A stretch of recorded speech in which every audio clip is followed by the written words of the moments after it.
Hey everybody, this is Maxine Taylor with another edition of Move Into the Magic, where I interview my favorite movers and shakers, and my guest today falls perfectly into that category.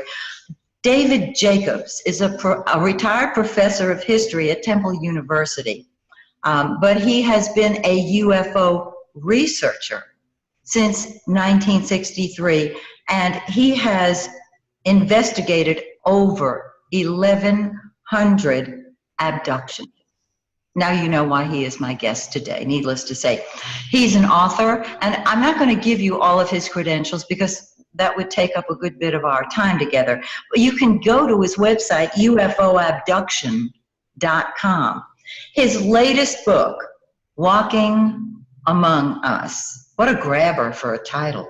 I wish I had my fingers clutched around a copy right now.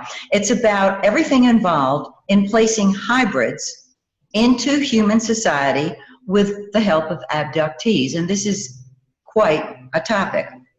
It addresses questions about what the alien agenda is, what their goals are, and the ultimate reason why they are here.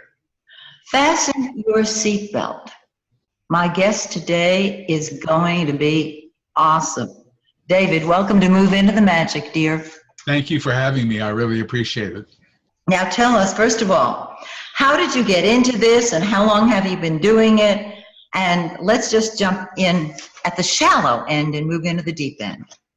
Well, I got interested in UFOs actually in 1965, and I became enamored with the subject for reasons that I don't fully understand, but it just captured my imagination. And my wife and I were in Los Angeles at the time, and then we moved to Madison, Wisconsin for graduate school, and I became very much more involved with it starting in 1966, and by 1967 I was subscribing to UFO newsletters and UFO magazines, and joined the Aerial Phenomena Research Organization and National Investigations Community on Aerial Phenomena, etc. And I became a UFO. I went around, I examined UFO reports, I sent them in, and that sort of stuff. I didn't get interested in the abduction phenomenon until I met a person named Bud Hopkins, who became my closest friend for almost 30 years until he died. And that was in 1982. And I didn't start doing abduction research myself until 1986. I sort of sat with him and learned how to do this for 4 years before I attempted hypnosis. And hypnosis, you have to put in quotes because it's just simple relaxation techniques. Mm-hmm. So that's how I got into it. I don't know how I got into it, in other words, other than through abductions. I do know. But so I've spent almost my entire adult life studying the subject. Let me ask you this. Abductions, a lot of people now are calling them experiences. So abductees are experiencers. Do they have anything in common other than the fact that they've been abducted? No, I have nothing else in common. The word experiencer itself is so vague. Yeah. You know, I tripped on my off the curb the other day and hit my knee on the street. It was an amazing experience. So it can apply to anything at all. Abductees applies to the fact that these people have been abducted, and when we use that term, everybody knows immediately that abduction is a UFO abduction as opposed to kidnappers. And however, I hate the term abductee. I dislike it. But I've tried every other conceivable kind of term. Nothing else fits, and it's part of the language now, so I just use it, you know. Yes. But I never liked it. Anyway, I just kind of came into this phenomenon, and I started being serious about it, you know, in '86. And I wrote my first book, Secret Life, on it in 1992. And in those days, I thought like other people thought, that they were here to, as we would act if we were to go to a planet and find life. We would examine it, we would study it. If we found beings on another planet, we'd grab a couple of them and pull their legs off and look inside, you know, see what's going on, whatever. And that was my mindset, so to speak. And so with Secret Life, I took people on a minute-by-minute abduction event as of what we knew about in 1991, when I wrote the book, came out in 1992. And now I look at that book, and it's not bad. I did not fully understand the role of confabulation, of people saying things that they thought were true in their memories but weren't true. And I included a couple of procedures in the book, which turned out to be not necessarily true, but the book sold well, and Simon & Schuster asked me for another book after that, and that came out as The Threat. And that was a much more nuanced book, and a book with a lot more information in it. And as I began to examine more and more of these accounts and question more closely and all the rest of that, and learn how to do questioning, the phenomenon revealed itself to be not what I thought it was. It was not an experiment. They weren't studying us. They weren't trying to figure out what makes us tick. It was a program that was goal-directed, had a beginning, a middle, and an end. They were here for a reason. And in my last book on the subject, Walking Among Us, I try to deal with my sense of what the reason is and what they're doing and all the rest of that stuff. And what you see in those 3 books is an arc of movement, not only of my own brain, but of the phenomenon itself, because there are things that happen in each book that I hadn't seen before. I don't know whether it's because I hadn't seen them because people just didn't say them, or because they existed, but I just missed them. So I can't tell. I'm looking for change over time. Historians do that. But I don't know whether I actually uncovered change over time, or whether the change had already started a long time ago, and I just found out about it recently. You see what I mean? Yes, yes. So the only thing they have in common is that they are all abductees. Now, in Walking Among Us, how is that book different from your other books? Because when I looked at your resume on the Contact in the Desert Retreat, I noticed that you're speaking on hybrids, which is a fascinating subject. And I'm thinking that perhaps that is what you included. But will you tell us what makes this book different from the previous books? Well, it's an extension of our knowledge of the subject into things that have never been discussed before, in terms of human-looking hybrids. And there's a spectrum of hybridization. Bud Hopkins first discovered this in about 1985 or so, or around 1985. He called me up and he told me that he found this unbelievable case, this case that was just astonishing and incredible. He said that this woman was on board, and they took her into a room and they showed her a baby.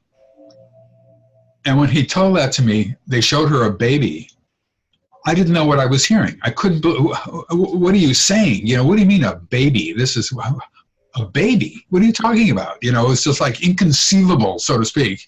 And yeah, a baby. And a baby looked strange. It looked like a cross between human and alien. And I thought, a cross between human and alien? How's that possible? You know, it's just, and he said then they wanted her to put the baby to her breast and feed the baby. And my brain just froze. Feed the baby?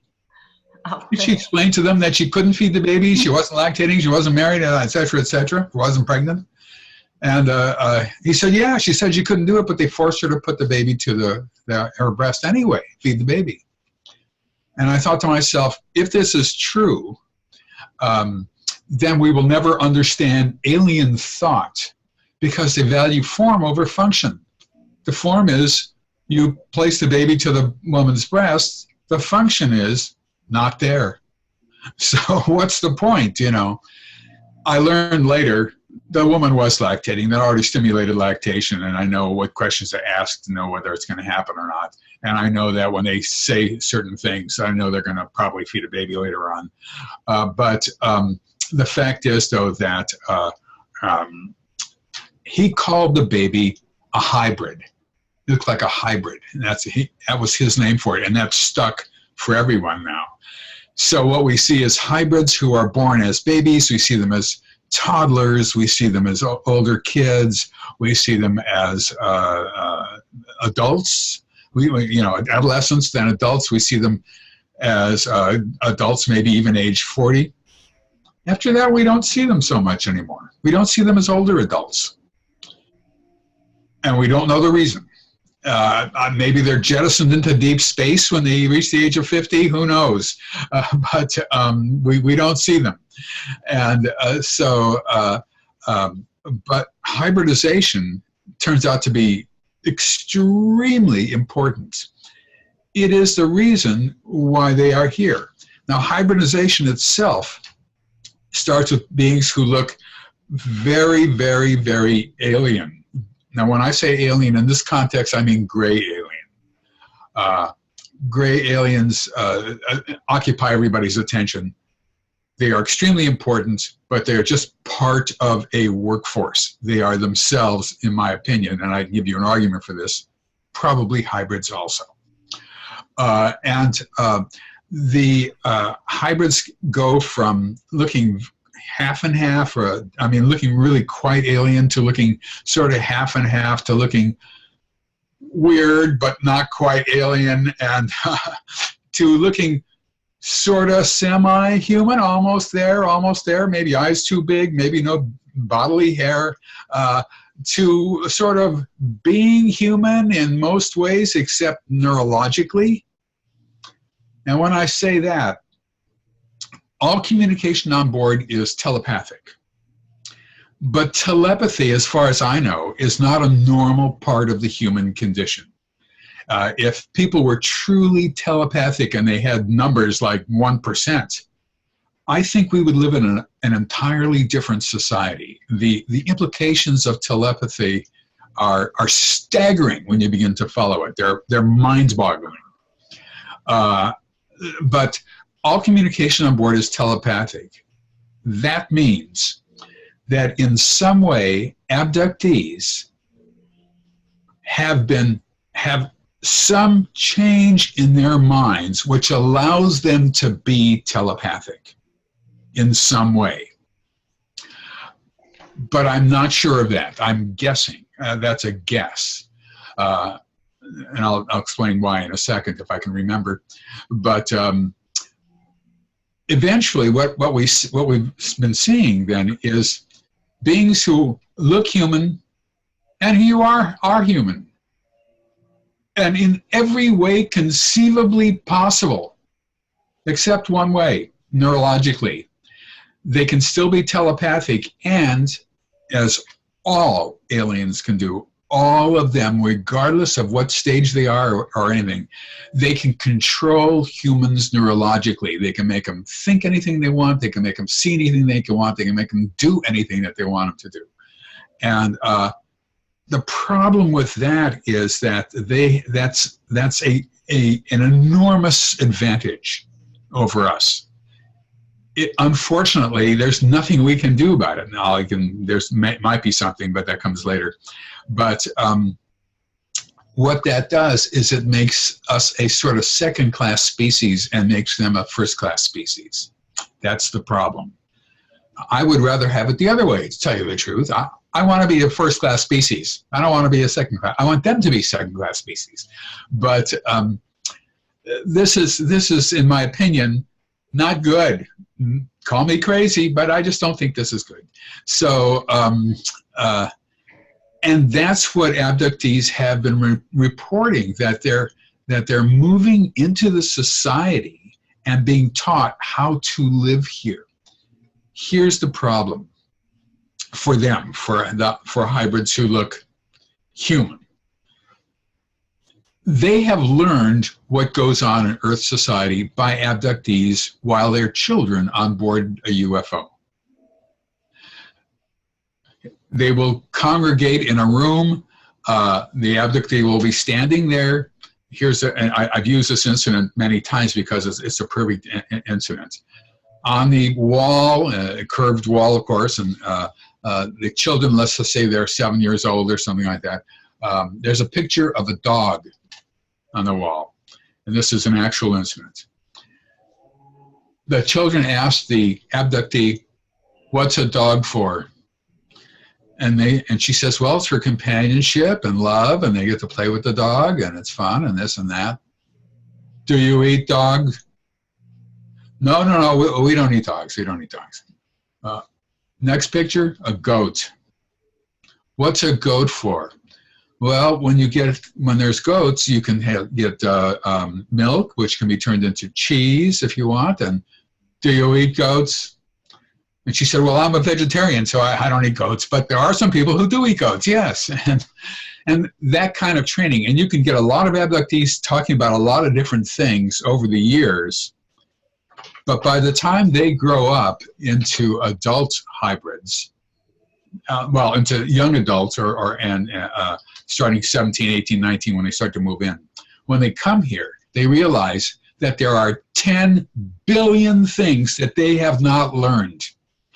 Living in society for the first time is the enormity is beyond imagination, no matter how many times abductees have stood in front of them and explained to them what a spoon is.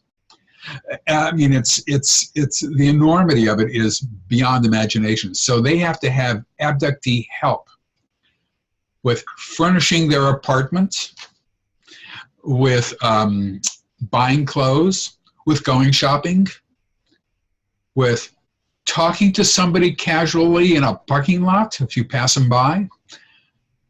If you go to a cashier when you're buying something and the cashier says, "Hi, how you doing?" They can't just stand there and be silent. They have to answer something back. Casual talk with strangers, in other words. All of this has to be learned. The enormity of it is amazing. But they are extremely good listeners. They're very smart. They remember everything. So all you do is tell it to them once and they know it. And that's what this book is about, and that's not been in any of my other books, to answer your question. And it's new knowledge about what has been happening now. Some of the cases that I put in this book are older cases that I'd never published before, but I realized later that these will fit the mold of what I'm hearing now. So that's why the book's original title was The E.T. Menace, not my title. And I said, no, I don't think so. How about Walking Among Us? I came up with it very quickly, and the reason I came up with that is because when people said, do you think that they are walking among us? I love that question. It was my favorite question because the question allowed me to say, absolutely not. There's no evidence whatsoever that they are walking among us. And I felt normal. I felt sane. I could say something like that. Yes. Now it's my least favorite question. Do you think they're walking among us? And I had to say, yes, I do. I think they're walking among us. And it's even to say it, it's embarrassing to me because it's so science fiction-y. It's so off the wall. It's so nutty. And yet, everything within the abduction phenomenon from my first book on ultimately points to the idea that this is a program of assimilating into the society. I just can't get away from that, unfortunately. It's where the evidence has led me. I'm so glad you're sharing that because I had a question before we spoke about, well, do the hybrids know that they are hybrids? And you've answered it. I mean, absolutely. There's no question. I've had several clients say, well, maybe I'm a hybrid. There's no way there's a maybe involved. Right. Yeah. First of all, they don't know the word hybrid, usually. And they don't consider themselves hybrid. I don't know what they consider themselves, to tell you the truth. They have said that their task is to live here. That's what they were bred for. And I've had people say the same thing. I'm a hybrid. My boyfriend's a hybrid, whatever, and things like that. Or I saw a hybrid. He was really, he was tall. He was weird looking. He didn't know this. He didn't know that. But humans are weird, and hybrids aren't so weird, actually. The ones who are not average are culled from the herd. They go straight for the average height, average weight, average everything. And they go for this program is extremely well thought out. This is not these aliens doing it on a lark. There are three aspects of it, and I'm sorry I've said this many times before, but I have to keep reminding people in a way. There are three sort of unnerving aspects to it. Number one, it's global. This is not an American phenomenon. It is not our special world here. It goes around the world. I've worked with people from Asia, from Africa, from Latin America, etc. There are abductees who write to me from all over the world, filling out this questionnaire, which points to abductions and all that. And global means the amount of energy and time put into this phenomenon by these beings is simply astounding. It's mind-boggling. The amount of energy, time, the amount of beings involved with it, the amount of UFOs involved with it. This is not something that just sort of happened. This is a very well thought out plan. And the question then is, and I don't know the questions that people deal with, but the question is, if this is the case, are we the first planet to ever undergo this phenomenon of hybridization? The answer is that's not possible. Just not possible. And I give the reasons why it's just not. This is never. This is routine. This has obviously happened before. The other question is, are these the first aliens ever to hybridize a planet? That is also not possible. The other question is, are there just, when I talk about this subject, I talk about the two. There were people who, there are no scientists who say this anymore, but just a few years ago, scientists were saying, there were many scientists that were the only advanced technological civilization out there in the galaxy. Because of all the bizarre things that have happened to the Earth that allowed for life to come about. The moon or the whatever it was hitting us and knocking us off kilter, and we're 7.5 degrees now, off to the side, which allows for seasons to come, spring and winter and all that, and the fact that we're a certain distance away from the sun, where the temperature is just perfect for us, and the destruction of the dinosaurs, and all the rest of that stuff, and it just couldn't have happened anywhere else. Nobody says that anymore. That's the rare earth theory. However, when scientists think about this subject, they invariably think about life in outer space as little tiny creepy crawly things in the water. And if they're bold, they'll think about little tiny creepy crawly things on land. Technology, they don't think about, for reasons that are beyond my imagination. And when they do think about technology, they say, well, they can't get here from there. Yeah, because even traveling at the speed of light, you turn it to pure energy, it takes years and years and years and years, maybe even hundreds, maybe thousands of years to get here. So they can't get here from there. Of course, the answers to these questions are, number one, don't be stupid, and number two, it does not matter how they get here. The question is, are they here or not? That is the only salient question. It's the only question of any merit.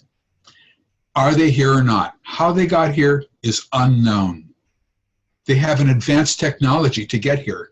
It has to be extremely advanced compared to us, because our technology goes back, the technology historians will say anywhere from 150 to 250 years, let's say 250 years. That is not time in terms of global time, in terms of cosmic time or geologic time. That is not time. That's just not even the blink of an eyelash. It's just a millionth of a second. Let's just say our technology is 5,000 years old. Okay, that's still a millionth of a second. 5,000 years in cosmic time does not merit being called time. It's so short. So if they have technology, it's got to be very, very, very advanced. And that is what abductees describe. Very advanced technology. We know we have thousands of cases of abductees describing what's inside a UFO and what's being done to them in a UFO and this and that and this and that. We have absolutely zero. We have zero knowledge of the technology that they use in any situation. We do not know when they're lying on a table and a machine is passed over them, we do not know what that machine does. If they're placed in a room where there are specific lights on them, we don't know what those lights do. We don't know anything about their technology at all, interestingly enough, because if this were psychological and people were just inventing this, they'd tell us. But they don't know what it is, and therefore we don't know what it is. But all of their technology is obviously extremely advanced. But what threw us when we first started to look at this was, it's not just technology that's advanced, it's neurology that's extremely advanced. Their ability to understand what's in our thoughts, to tap into our minds, to stare from an inch away from our eyes, or maybe touching forehead, stare into our eyes, using the optic nerve as a conduit into energizing any neural pathways that they want in our brains. That came out of the blue. That was just not in our conceptions of what happens when people are abducted. But we learned that very early on, that this was a normal part of this phenomenon. And so it's neurologically advanced, it's technologically advanced. No, we're not. I don't know how else to put it. So it's an unusual phenomenon, to say the least. It's not what I expected when I began to look at this, and it is not what I wrote in my very first book on this subject in 1992. Now, I'm not a math wizard, so I don't know how many years ago that was, but it was a long time ago. Well, you know, this listening to you speak, I have so many questions. First of all, on the part of our audience, I want to ask this first one. Have you met and spoken with a hybrid? I'm going to give that to you in two parts. Okay. I have not met a hybrid. Pardon? I have not met a hybrid. Okay. It's possible I met one somewhere, had no idea it was a hybrid, who knows. But the question is have I had communication from a hybrid? I have two books to write. One is How to Do Hypnosis with Abductees.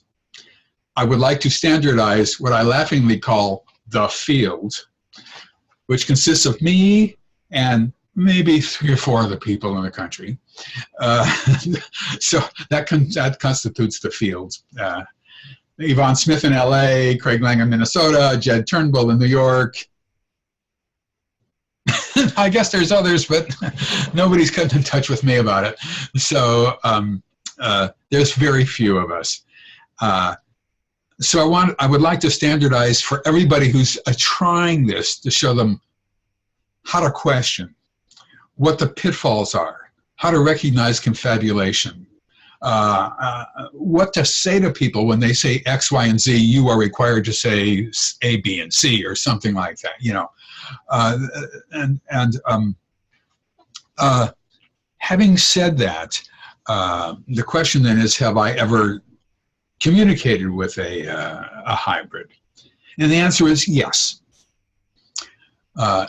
I don't know if you read the book, but there's a character in there named Jamie, who is a hybrid, and he is sort of one of the stars of the book. And I had a series of emails and AOL instant messaging of all things, but there's a reason for this with him, where we had 8 conversations, sometimes lasting as long as 4 hours, starting at 1 o'clock in the morning. And that will be my last book. That will be communications and the events that led up to this situation, where I think that I am the only person who's ever been able to have a conversation with a hybrid and not be an abductee, or not be in that hybrid's control in some way, and know that he was a hybrid. I don't think anybody can ever say that, has ever said that, and they will maybe in the future, but not now. So that will be my final book, and the answer is, the events that led up to it were some of the scariest events in my life for both me and my family. There's a plot involved with this. It's got a storyline. Most of my books are not don't have plots and storylines. They're just nonfiction books. But this one actually does have it's nonfiction, but it has leading characters in it. It has events leading up to trying to find where I am and stop me from interviewing this one abductee, and then the series of discussions with this other, with Jamie, and I don't know whether this book will ever get published, but that will be my last book. And after that, it's sitting contemplating my navel and watching television. That's what I want. Well, let me ask you this question, because it seems such a logical question. What is the connection between the hybrid and the abductee? What role does that abductee play in the hybrid's agenda? Well, the abductee teaches the hybrid, who looks human, who is human in every way possible except neurologically. The abductee teaches the hybrid, once again, how to go shopping, how to do this, how to do that. They teach him how to be human, how to blend into human society. Many of these hybrids will get jobs, in quotes, let's just say as an intern. Since they can control people, they'll walk into a bank, for example, or whatever it is, and convince the manager or whoever they talk to that they would require that they need an intern. Let's just say without even any payment. And the person who they're talking to, now I'm imagining this, I don't know this, will say, yes, that's a wonderful idea. And this person becomes an intern. And there's a little business I have in this book about people who have these kinds of jobs. And eventually what happens is the hybrid learns so much about the society and assimilates so well into the society that they no longer come around to the abductee, and a new one comes around. And the abductee then starts all over again with a new hybrid who's just settled into the apartment. And the first thing the abductee does is, when they go over to the hybrid's apartment, is teach them how to furnish the apartments. Even though they've been in people's places before, they have to know how to form the chairs around the table, and how to, if they have a couch and a coffee table, they should have a television somewhere there.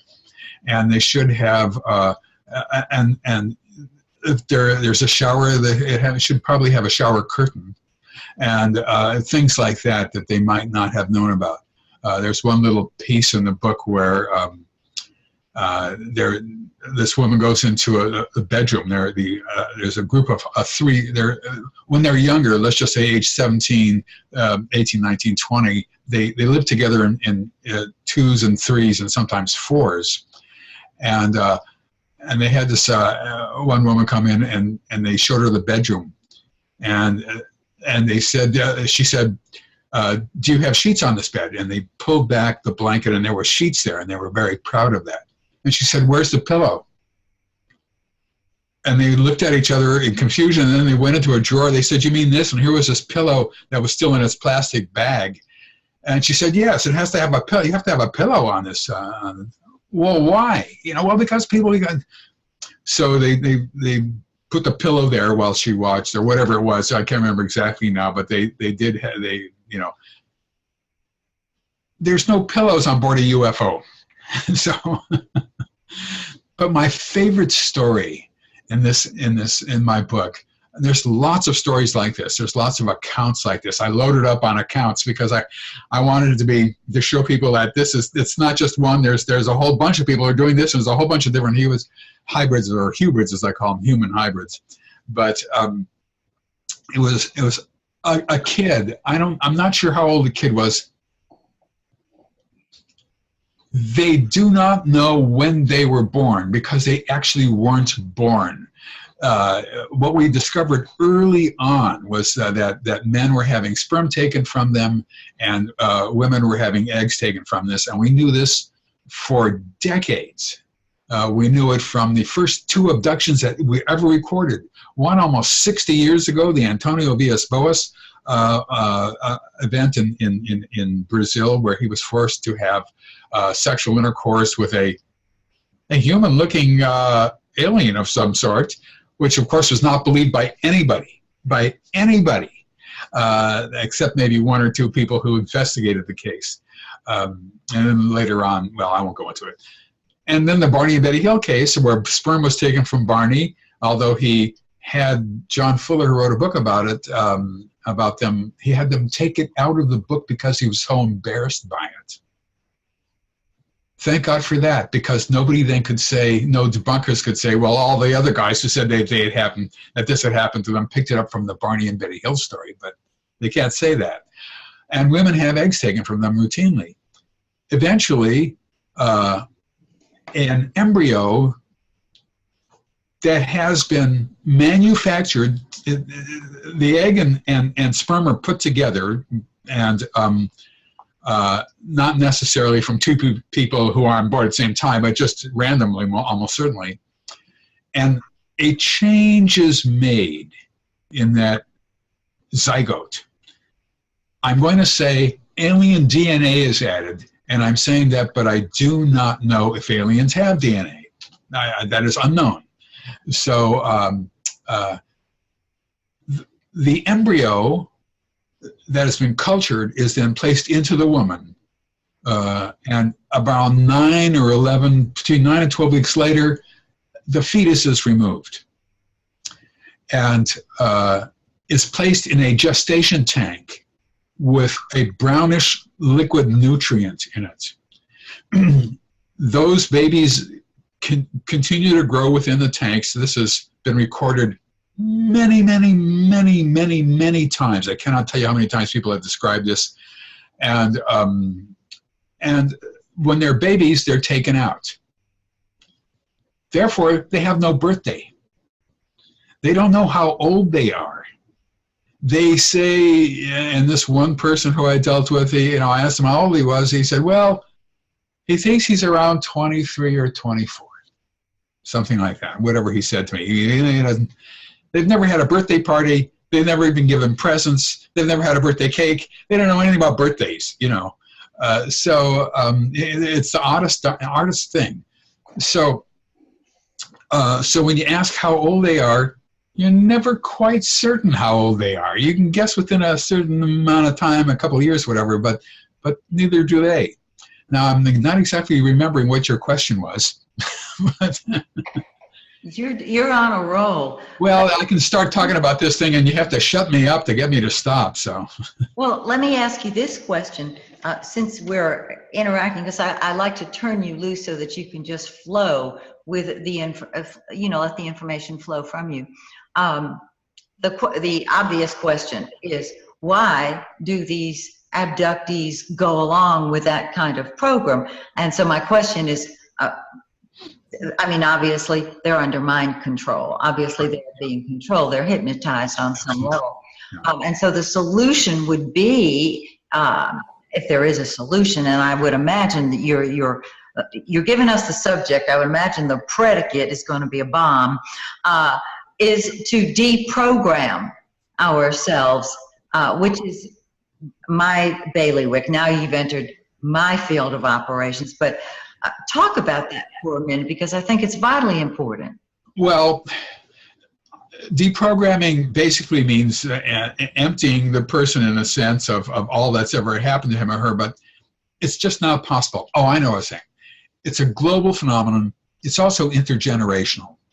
In other words, if a person is an abductee, that person's mother or father or both sometimes are abductees. And their abductions begin in childhood, in early childhood, age 3, 4, 5, whatever, and sometimes even infancy, because we know that sometimes mothers are abducted with their infants.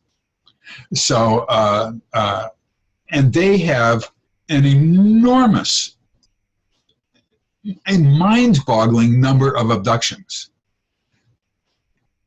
If a person comes to me and he's 40 years old and his first abduction started when he was 1 year old, 40 years ago or something like that, then he has five a year, and I've used this before. 5 a year is just not possible. It's every single abductee I talk to has said that they'd give their right arm to be abducted only 5 times a year. Crazy as that sounds. So if you're 40 years old and you come to me and you've written down everything that's ever happened to you, well, that's a couple hundred abductions. And it's not like that. I had a guy come to me with about 200 or 300 abductions that he'd written down. This was all these odd things that had happened to him that were obviously abductions. Most people don't remember any of them at all. The vast majority of abductees don't know that they're abductees. So deprogramming them, it's not going to be possible. The only thing we can do is look at certain things. If you look at 30 incidents that's happened in their adult lives, it's not even scratching the surface. There are people who are abducted a couple times a week for months and months on end, and then it'll hold off for a couple of weeks, and then it starts again. It's every aspect of this phenomenon, when you look at it, is so off the wall nuts that you can't believe what you're hearing, and the force of the evidence just allows you to believe it. It requires you to believe it. I have worked with people who are medical doctors, people who are psychiatrists, people who are psychologists, and I mean PhD psychologists, people who are university professors, people who are attorneys, and they all say the same thing as people from India say, who have never held a job or whatever, and the reason why people forget this is the third reason for the problem of this subject, is that it's clandestine, it's secretive. Now, in one of my books, I think The Threat, I wrote a whole chapter on secrecy, to protect the growing fetus, to do this, to do that. There's all sorts. In this book, and my new book, I just boil it down to one sentence. And it's an irrefutable sentence. That's what I like about it. They don't want us to know what they're doing. That's it. If they were here for wonderful, beneficial reasons to heal the earth and heal me and heal my own brain, which I could use, they don't want. They would tell us this is great. We'd be very accepting. This would be wonderful. But in fact, they don't want us to know what they're doing. Their assumption is if we found out what they were doing, we might take steps to stop it in some way. There are certain ways, maybe. So it's clandestine, it's global, and it's intergenerational. It starts in infancy. Those three things add up to not good. This is not good. There's no way you can get around it. It's, oh, good Lord, this is awful. And this is what I call, this is a guess. What I call global acquisition. These are very advanced beings. This is global acquisition. This is a global phenomenon. They are going about their business as if they've done this many times in the past. And the more I look at this, the more frightened I become of it. This is awful. I don't think I'm old enough to look into the future and see an end to the future sometime in the future, you know. But for my sons, I don't think they're going to be living in a future they think they're going to be living in. I don't know. And the problem here also is that the scientific and academic community is not only ignores it, they just laugh at it. It's beneath their contempt. The abduction phenomenon is just so stupidly ridiculous to them. Mm. Even though I have worked with scientists who are abductees, but in the general academic and scientific community, it's just craziness gone overboard. They laugh at it more so now than ever, and the UFO phenomenon more so now than ever before since the UFO phenomenon began. More so now. It's worse now than ever. And why is that, David? Why do you think it's worse now? Are we coming to that tipping point? I mean, why now is it worse? I think it's for several reasons. Number one, the abduction phenomenon is totally crazy. It just makes no sense to people who know nothing about it. Once they learn about it, it suddenly begins to make sense. I think also because it's on television, the UFOs and especially conspiracy theories are on television all the time, and it becomes just another part of popular culture. And there, you know, UFO researchers used to, in their organizations, used to have lists of consultants who were scientists and who had postgraduate degrees and all that. Mm-hmm. Back in 2002, I gave a talk on this, and I counted up every single person that I could find in my files and so forth who had lent their name to major UFO organizations. And there were their real names out in public who were scientists or had PhDs or whatever they were, who were academics. And I found 1,200 people who had done that in past years. Now, if there's 12 in the whole country, if I said that there's 12, I'd probably be lying. And because the UFO community, which I've been a member of since 1965, had learned everything there was to learn except some shapes and some this and that now people are seeing larger UFOs, but have learned everything about UFOs by the late 1970s. And all the reports we were getting were already sort of known and this and that, and they collected more and more reports, which is fine and good. But books have been written about every facet of the UFO phenomenon you can imagine. Their effects on animals, their effects on humans, their effects on the environment, their effects on electrical, mechanical devices, and on and on and on and on. And what happened after that is people began to turn, because of the Roswell situation and all that, they began to turn to government conspiracy, inspiring to hold information from us, which had always been there. But at the same time, and I wrote my doctoral dissertation on this, in fact, but at the same time, it becomes not UFO research, it becomes government research. And that's a horse of another color. That's a whole different story. And everybody has turned their attention to government research, which is fine with me. That's great. I want to know what the government has and all that. But they've gotten away from studying UFOs because they learned everything there was to learn about UFOs. And doing abduction work is so difficult, and it takes a certain person to do it. There are some people who I just can't imagine them doing hypnosis with abductees because you have to be sympathetic to them. And I was fortunate. I taught at Temple for 36 years. I taught at the University of Nebraska before then for a year. I would be on a Tuesday, Thursday schedule. I would be on a Monday, Wednesday, Friday schedule. Sometimes I would be on a 5-day schedule, but I would have afternoons free. So I could afford to see abductees most days of the week or in the weekends. And I would spend between 4 and 5 hours of time with each one of them, not doing hypnosis the whole time, but talking with them for an hour, doing hypnosis sessions, talking with them for another hour, et cetera, and getting their lives straight. Because most of the ones who come to me, the abduction phenomenon they're remembering is interfering with the normal course of their lives. They're fixated on it. They're having trouble sleeping at night. They're sleeping with a gun under their pillow, their lights on, the TV on, etc., waiting for them to come in through their window or whatever, and scared to death all the time.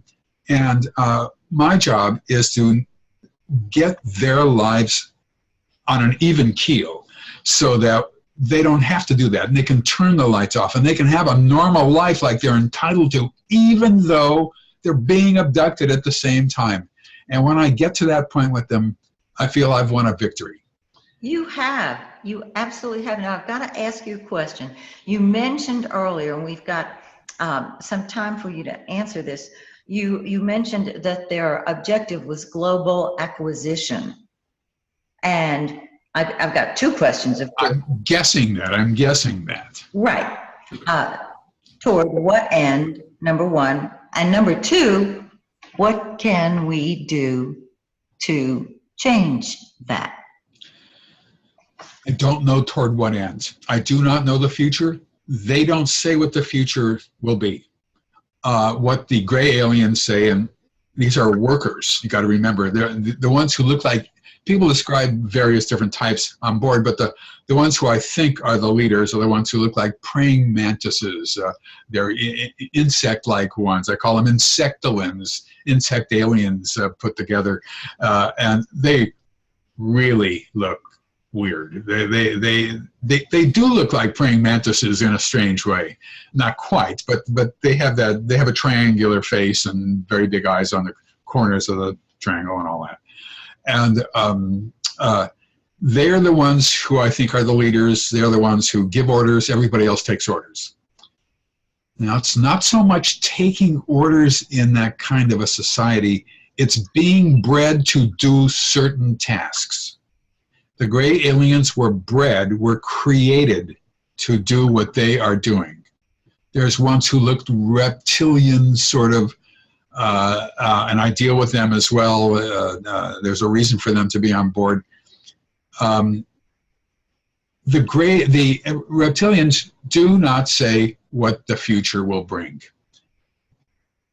Abductees have heard the gray aliens say, soon there'll be a change. Soon a change is coming. Change is wonderful. Everybody's going to know his place. Everybody's going to be happy. The change will be coming. The change. So I would ask people, what do they mean by the change? And they said, I don't know. Nobody knew. I said, well, what do they mean by soon? A word that is not a word. It could mean 10 seconds. It could mean 10,000 years for all we know, you know. So nobody knew. Nobody knew that either. However, when I wrote the book, The Threat, I did notice that there was hybrids who looked human. And people would be brought into a room, and they would look at an image on the wall, and the image would be, and here's two things that I put in that book. Here's an image of a picnic. And it's just a normal picnic in a park, picnic bench, a grill, people playing ball, throwing a ball around, and they hear in their mind's ear, can you tell the difference between you and us? And the abductee looks at the thing on the wall and says, what do you mean? Everybody looks the same. There is a difference. What are you talking about? Then they hear, see, isn't that wonderful? Soon we will all be together. Soon everyone will know his place. Soon everybody's going to be happy. There's another one I had where people were lined up like on steps of a school photograph. You know, here's the class of 1998 or whatever. And there's only like 12 people, though. And they're all looking at the, quote, camera or whatever it is. And they hear the same thing. Can you tell the difference between you and us? And they say, well, I know, of course. And the same kind of response. Well, soon everybody's going to be happy. And I paid attention to it, but it didn't register with me what the implications of that were until I began to hear things later that I put in Walking Among Us. And on that note, I think everybody wants to run out and buy a copy of Walking Among Us. David, thank you so much for being my guest. I hope you'll come back after the Contact in the Desert retreat, June 3rd through 6th of this year, 2016. I hope you'll come back and let's talk about this some more, because I know you've probably got much more information to share. Will you be my guest again? My brain is yours. Thank you. Thank you. And thank you, all of you, for being part of this amazing interview. I hope you'll join me again next time. And just remember, when you change the way you look at things, the things you look at change. See you next time.